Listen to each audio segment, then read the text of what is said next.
All right, you're ready for the Heelside Backroll. It's generally the first flip that most people are going to do, but if you feel more comfortable on a trampoline doing like a standing, if you do a backflip off of a diving board or standing off the edge of the boat or on a trampoline, if you do that, then a tantrum might be the flip for you. But right now we're going to go through the Heelside Backroll.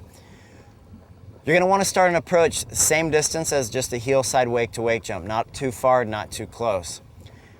Start a very easy progressive edge, because edging through the wake with the hard edge is where your flip comes from. It's not like on a trampoline where you throw your body for the Heelside Backroll. It's actually, the flip is done by the board edging through the wake, creating that pressure, pushing the board out from underneath you. So the first thing you're gonna wanna do is take a nice easy edge in, save your hard edge for the wake. As you get closer to the wake, you're increasing your edge, increasing your angle cutting through the wake. So as you're getting up, going up through the wake, you're on your hardest edge. And as you're on your hardest edge, you're gonna be shifting your weight to your back foot while you look up over your left shoulder. That's what's going to send your body into a flip, is getting your edge through the wake, getting onto your back foot. A real big common mistake that people make is that they try to get to the wake and they throw their body, and they do it too soon, and they shouldn't even be throwing their body. The flip is done by the board edging through the wake. So make sure you save your edge for the wake.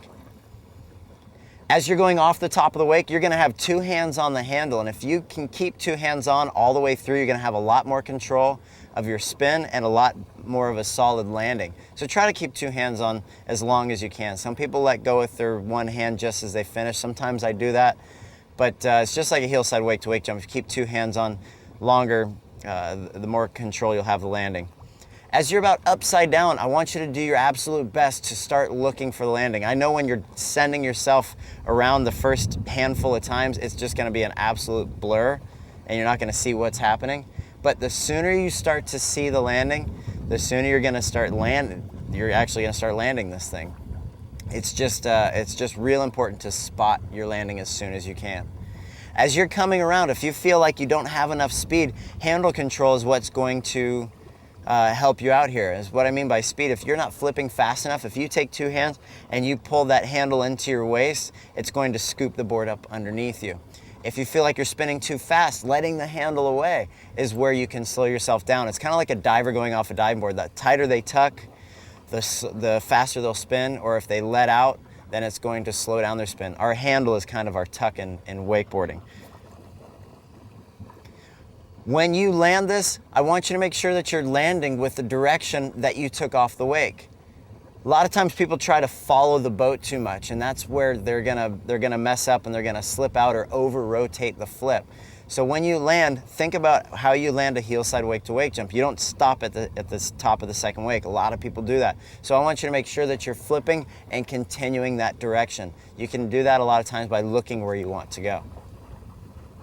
The problem that you're having right now is probably one of the most common mistakes that people make, and that's throwing the flip too early. Two things cause that. One, you're flattening out before you even get to the wake, and you're not edging through the wake. And so what happens, you get to the wake, you feel like there's nothing there, so you have to throw your body to get yourself to flip, like a trampoline flip. I don't want to see you do that. I want you to make sure that you're edging through the wake and relying on that edge to send you into the flip. When you feel that for the first time, you'll know exactly what I'm talking about. But it's really going to take some commitment on your part to edge through the wake, wait for the top of the wake, and then start to shift your weight over that back foot. Congratulations, made your first flip.